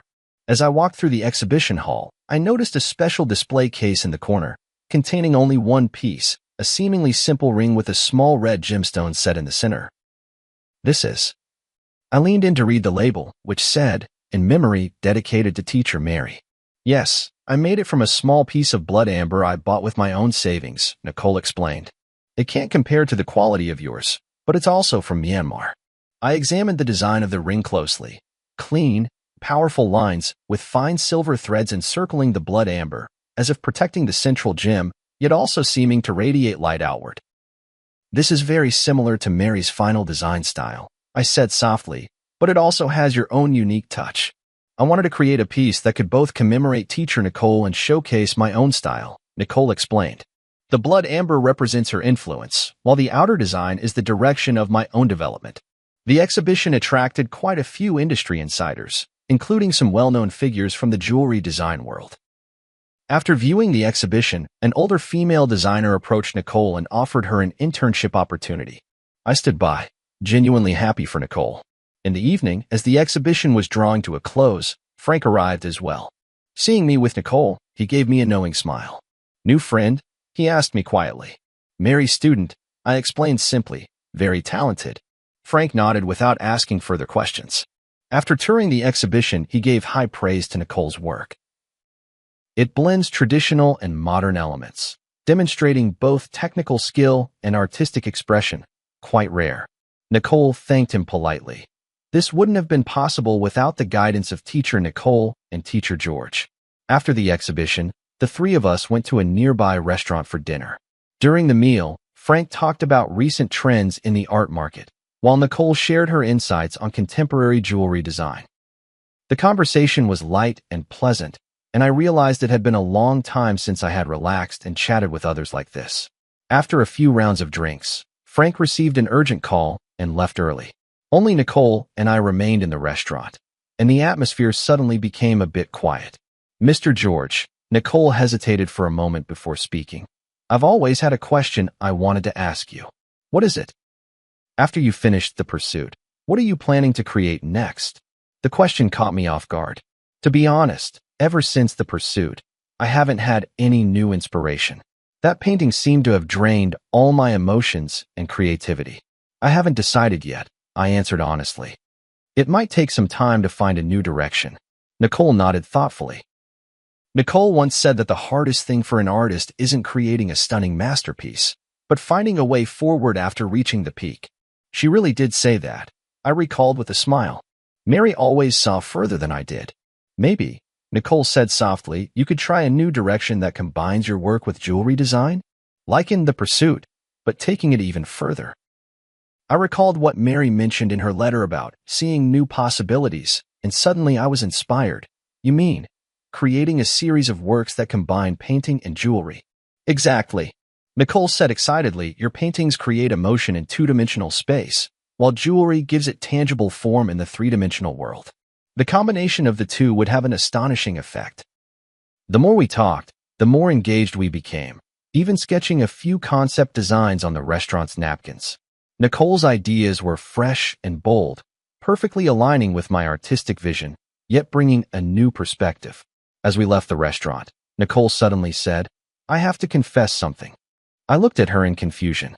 "I reached out to you not only to deliver Nicole's letter, but also for a personal reason. I hope to learn from you," she said candidly. "I want to become a designer like Nicole, someone who not only creates beautiful works but also perfectly blends art with emotion." Her sincerity moved me. "You're already on that path, and you're doing very well." "Then, may I consult you often?" she asked a little nervously. Of course, I'd be delighted.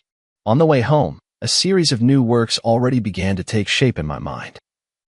A cross-disciplinary art that fuses painting and jewelry, both as a tribute to Mary and as a new starting point in my artistic career. That night, I had a dream.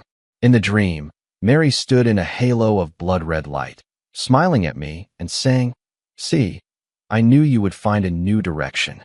When I woke up, I got out of bed immediately and began sketching for the new series. I decided to name it Rebirth. not only representing the ancient life forever preserved in blood amber, but also symbolizing the rebirth of my artistic career, as well as the inheritance and development of Mary's artistic vision. A week later, I submitted a new series proposal to the gallery and received an enthusiastic response. The curator even suggested holding a special exhibition themed Between Dimensions, a dialogue between painting and jewelry. For this project, I invited Nicole to join the team as a jewelry design consultant. She had just graduated from design school and was both excited and nervous about the opportunity. "Am I really up to the task?" she asked me in the studio. "You understand Mary's design philosophy better than anyone," I assured her. "That's exactly what I need." In the days that followed, we worked at a feverish pace. We created during the day and discussed at night, sometimes even working through until dawn. Nicole's ideas flowed endlessly, and I transformed those thoughts into concrete artistic expressions. In the process, I rediscovered the pure joy of creation that I hadn't felt in a long time. One late night, when we finally finished the design for our first piece, Nicole clapped her hands excitedly. "This is amazing. Teacher Nicole will definitely love it." At the mention of Mary, she suddenly realized her slip and looked at me nervously. "I'm sorry, I didn't mean to." "It's all right," I said with a smile. "I think Mary really would like it." She always hoped I could step out of my comfort zone and try new ways of expressing myself. Nicole let out a sigh of relief, then hesitantly asked, "Professor George, may I ask you a personal question?" "What is it?" "When you faced the woman impersonating Professor Nicole, how did you see through her? I mean, from the news reports, she seemed like an exact copy of Professor Nicole." I pondered for a moment. Superficial resemblance is easy to achieve, but a true personality cannot be duplicated. Mary's perception of art, her attitude toward life, the way she handled details, these were all unique. Just like a work of art, Nicole mused, no matter how perfect a replica is, it can never capture the soul of the original. Exactly. We worked through the night again, and finally established the overall framework for the Rebirth series. 7 pieces, each blending elements of painting and jewelry, together telling a story of loss and recovery, death and rebirth. As our collaboration deepened, my relationship with Nicole gradually shifted from teacher and student to partners, both mentor and friend. Sometimes, when the light traced the gentle contours of her focused profile, I would unconsciously think of Mary. But soon, I realized that this association wasn't due to any physical resemblance, but rather that same dedication and passion for art. "George, you look much more spirited lately," Frank remarked at a gathering. "It's been a while since I've seen you so full of life." "Yeah, the new project has helped me rediscover the joy of creating." "Nicole's a good girl," Frank said meaningfully. "Talented, and she really understands you." I understood his implication, but just smiled without responding. There was indeed a special understanding between Nicole and me, but it was more rooted in our shared passion for art than anything else. At least for now. The creation of the Rebirth series took 3 months, longer than expected, but the results were stunning. Each piece was a perfect fusion of painting and jewelry art, offering both the pleasure of viewing as a flat image and the discovery of 3-dimensional effects brought by the jewelry elements from different angles. A week before the exhibition opened, I received an unexpected visitor, Luna. She had served her sentence and was released early. She looked much more haggard than the last time we met, but her eyes were clearer. "I came to apologize to you in person." She stood at the studio door, her voice low, "for everything I have done." I didn't respond immediately, but simply invited her in to sit down. "I know that an apology can't make up for the loss," she continued, "but I want you to know that I truly regret it." "How is your sister's illness?" I asked. She looked up in surprise. You know. I guessed. "You said you needed money for a reason, and I think that must have been true." "Yes," she nodded. "My sister's surgery was a success, and now she's fully recovered. For the past 3 years, I've been thinking about how to make up for my mistakes, even though I may never be able to." I was silent for a moment, then said, "In a way, your appearance actually helped me." "What do you mean?" "It forced me to confront the past, to re-examine my memories with Mary, and ultimately to find a way forward." I pointed to the sketches of the Rebirth series on the wall and briefly explained this new project. Luna listened quietly, a look of genuine respect in her eyes. I'm glad you were able to find a new beginning from that nightmare, she said at last. I hope I can find my own path to rebirth as well. As she left, she handed me a small package. These are some simple pieces of jewelry I made in prison. The craftsmanship is rough, but each one represents my remorse and blessings. I hope you can accept them. Opening the package, I found several small trinkets handmade from fine wire and colorful glass beads. Though simple, it was clear the creator had poured their heart into them. Nicole happened to come into the studio at that moment. Seeing the trinkets, she asked curiously, "What are these?" I told her about Luna's visit. "You forgave her?" Nicole was a bit surprised. "Not exactly forgiveness," I said thoughtfully. "It's more like understanding. Everyone has their own hardships and choices. What's important is how we learn and grow from our mistakes." Nicole nodded pensively, picking up a piece of jewelry to examine it closely. The craftsmanship is rough, but the concept is ingenious. This person seems to have a talent for design. "Perhaps," I said, "everyone has the possibility of being reborn." On the day of the exhibition opening, numerous figures from the art and jewelry worlds gathered together. The Rebirth series received unprecedented acclaim. Critics called it a model of cross-disciplinary art, and the gallery owner was overjoyed, announcing plans for a nationwide tour. In the crowd, I saw Luna. She was dressed simply, standing quietly in a corner, admiring the exhibits. Our eyes met in the air. She nodded slightly, then walked away. "Who was that?" Nicole asked, standing beside me. "Someone searching for rebirth," I replied. Nicole seemed to understand and asked no more. We stood side by side before the pursuit, watching the blood amber refract a strange light under the lamps, like the silent burning of life's flame. "Thank you," I whispered to Nicole. "Without you, this series might never have come into being." "It was your philosophy that guided us, teacher Nicole," she replied modestly. "I was just fortunate enough to be the messenger." In that moment, I suddenly understood the true meaning of what Mary had written in her letter. Love has changed its form. Love exists not only in memory and longing, but also in inheritance and innovation, shining brightly in every spark of artistic creation. And I, at last, had learned how to begin anew after loss, to embrace rebirth while still searching. The success of the exhibition exceeded everyone's expectations. In just 1 month, the Rebirth series was reported on by major media outlets and even attracted the attention of the international art world.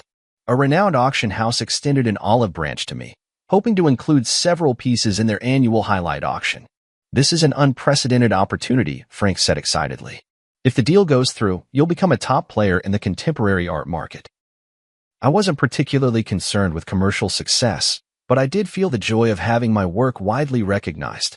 More importantly, this series opened up a new artistic path for me, freeing me from the creative shackles of the past 3 years. Nicole benefited as well. As the project's jewelry design consultant, she received high praise from the industry. Several well-known jewelry brands reached out to her, hoping she would join their design teams. "Which offer are you planning to accept?" One night, as we were tidying up the studio together, I asked her. "To be honest, I'm still hesitating." Nicole paused her work. "These are all great opportunities, but..." "But what?" "But I want to keep working with you." She looked straight into my eyes. "Rebirth is just the beginning, isn't it?" Her candor surprised me a little. Indeed, the success of this series had opened up many new creative possibilities for us, but I wasn't sure if I should continue such a close working relationship. "You should consider your own career development," I said tactfully. "These opportunities are very rare for young designers." Nicole seemed to sense my hesitation and nodded gently. "I understand." In the days that followed, we were both busy and rarely had the chance to talk alone. A week later, Nicole told me she had decided to accept an invitation from a French jewelry brand and would be going to Paris to work for 2 years. "Congratulations," I said sincerely. "It's a very good choice." "Thank you," she replied with a smile, though a fleeting, elusive emotion flashed in her eyes. "I think this is the best arrangement for both of us." Before Nicole left, we held a small farewell party. Frank, the curator, and a few mutual friends came. The atmosphere was warm, tinged with a hint of sadness. After a few rounds of drinks, Frank found an opportunity to pull me aside. "Are you really going to just let her go like this?" "What do you mean?" I pretended not to understand. "Don't play dumb, man," Frank said bluntly. You have feelings for her. That's obvious. That's just professional rapport, I argued. Is that so? Frank looked at me meaningfully. Then why have you been so distracted ever since she decided to go to France? I was at a loss for words. In fact, these past few days I had indeed felt an inexplicable sense of loss, but I kept telling myself it was only because I had lost an excellent partner. I know what you're worried about. Frank lowered his voice. You feel like you're letting Mary down, don't you? I remained silent. He had touched upon the deepest concern in my heart. Mary has been gone for 3 years now. Frank gently patted my shoulder. She would want you to be happy. After the party ended, I walked Nicole home. The night was tranquil as water, and the city lights flowed around us. Thank you for your help and guidance these past few months. Nicole stopped at the entrance of her apartment building. This experience has meant so much to me. I should be thanking you, I said sincerely. Without you, the Rebirth series would never have been completed. We fell into silence, as if both searching for the right words to say goodbye. My flight is the morning after tomorrow, Nicole finally said. I still have some things to take care of tomorrow. So, this is probably the last time we'll see each other. 2 years will pass quickly. I tried to make my voice sound light. Paris is a beautiful city. You'll like it there.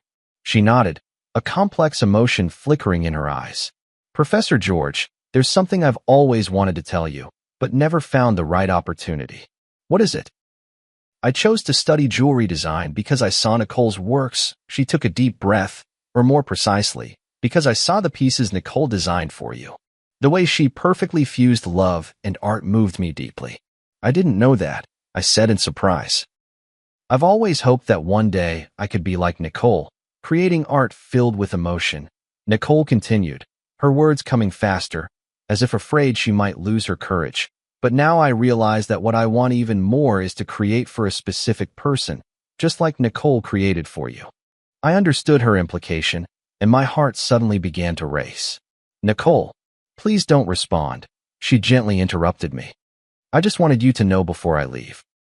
No matter how you feel right now, remember that starting over is not a betrayal of the past, but a way of cherishing life. With that, she rose up on her tiptoes and softly kissed my cheek, then quickly turned and walked into the apartment building, leaving me standing alone in the night, my mind in turmoil. After returning home, I tossed and turned, unable to sleep, replaying Nicole's words and that gentle kiss over and over in my mind.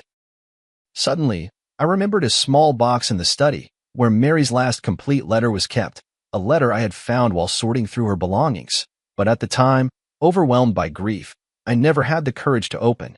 Now, I finally mustered the courage to walk into the study and retrieve that delicate little box from the depths of the drawer. Inside lay a pale pink letter, bearing Mary's familiar handwriting.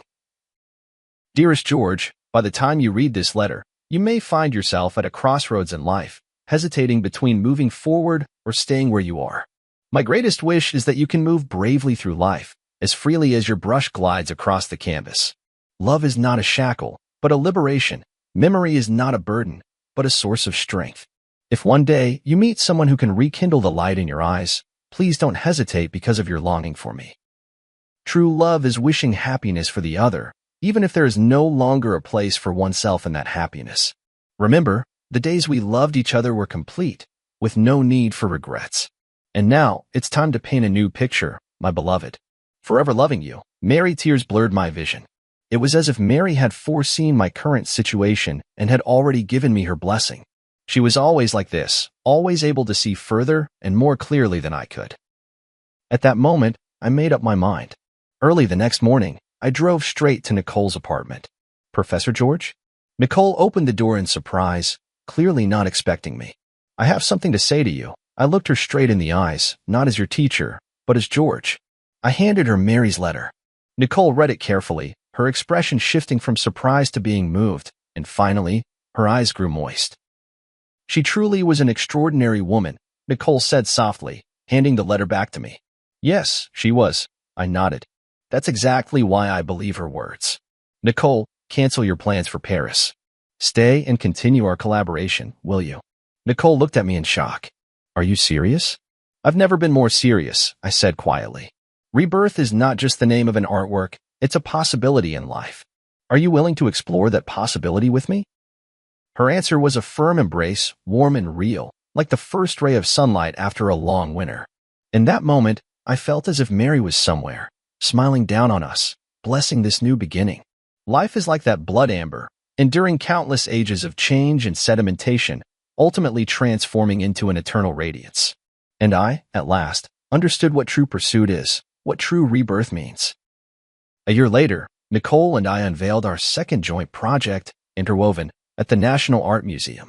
This series was even bolder and more innovative than Rebirth, blending Eastern and Western aesthetics with various art forms. Critics hailed it as a significant breakthrough in contemporary art. At the opening ceremony, Nicole held my arm as we faced the media interviews and congratulations from the audience together. She wore a simple white dress, and around her neck was the Eye of Rebirth necklace we designed together. She completed the jewelry part based on my painting. "Your collaboration seems even more in sync than your last project," a reporter asked with a suggestive smile. Nicole glanced at me, and we exchanged a smile. Yes, both in art and in life, we found the perfect balance. This indirect answer drew a round of good-natured laughter from the reporters present. My relationship with Nicole was no longer a secret, but we always kept a low profile, letting the public's attention remain focused on our artistic creations. After the exhibition, we drove out to a small hill in the countryside. There stood an ancient oak tree, beneath which Mary's ashes were laid to rest. This was the place we chose, rather than a traditional cemetery, natural, peaceful, just like Mary herself. "Mary, the exhibition was a great success today," I said softly to the stone beneath the tree. "Nicole's designs were admired by everyone, just as you once predicted." Nicole crouched down and placed a bouquet of white daisies in front of the stone. "Teacher Nicole, I've been working hard to become the kind of designer you hoped I would be. I hope you can be proud of me." A gentle breeze stirred, and the oak's leaves rustled softly, as if it were Mary's reply. On the way back, Nicole suddenly said, "I've been thinking about something." "What is it?" "If that woman who pretended to be Ms. Nicole hadn't appeared, you might never have found the blood amber, never created the pursuit, and we might never have met." Her words made me fall into deep thought. Indeed, it was the series of events triggered by that deception that ultimately led to everything now. It feels as if, in the unseen, some force has been orchestrating it all. "Perhaps that's the irony of fate," I said softly. "Sometimes, the worst beginnings can lead us to the best endings." When I returned home, I received an unexpected package. Upon opening it, I found a delicate little box containing a handmade ring. Though simple, the craftsmanship had improved greatly compared to the pieces I had seen before. There was a note attached. "Mr. George, thank you for your kindness and understanding a year ago, which gave me the courage to start over. Now I have found a job at a small jewelry shop, and my life is gradually getting back on track. This ring represents my gratitude, and I wish you happiness and well-being on your new path." "Luna," I handed the ring to Nicole. After examining it carefully, she remarked, "Her skills have improved a lot. She truly is talent." "Some mistakes in life shouldn't become permanent scars," I sighed. "Everyone deserves a second chance." That night, we sat in the studio, discussing ideas for the next series. Nicole suddenly proposed a bold idea. I was thinking, maybe we could try connecting the different stages of our work to create a complete narrative. From eternity to quest, then to rebirth, and intertwined, they're actually different phases in a person's life journey. "You mean?" "A complete story about loss, searching, rebirth, and integration," she explained excitedly, ultimately asking what is the most precious treasure in life. "Love." I finished her sentence. "No matter what form it takes." Nicole nodded, her eyes sparkling with creative fire. "We could call it the forms of love, an unprecedented artistic exploration." Sounds like a long-term, ambitious project. "We have time," she smiled, holding my hand. "We have so much time." In that moment, I felt a powerful surge of creative inspiration, just like when I first began my artistic career years ago, filled with passion and possibility. But this time, I was not facing the blank canvas alone. 2 years later, the Forms of Love series was exhibited simultaneously in the world's 5 greatest art museums, causing an unprecedented sensation. Critics called it a milestone in contemporary art history, blending painting, sculpture, jewelry design, and other art forms to create an entirely new artistic language. The final piece of the exhibition was titled Eternal Ring, a massive circular canvas depicting every form of love in life, familial, platonic, romantic, and the love for art itself. The edge of the canvas was inlaid with gemstones of various sizes, and under certain lighting, these gems would cast light onto specific parts of the canvas, revealing another hidden layer of patterns. The centerpiece of this work is a massive blood amber.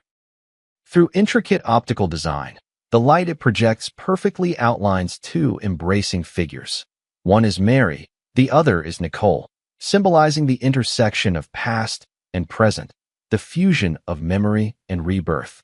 On the closing day of the exhibition, in front of the eternal ring, I knelt on one knee and proposed to Nicole.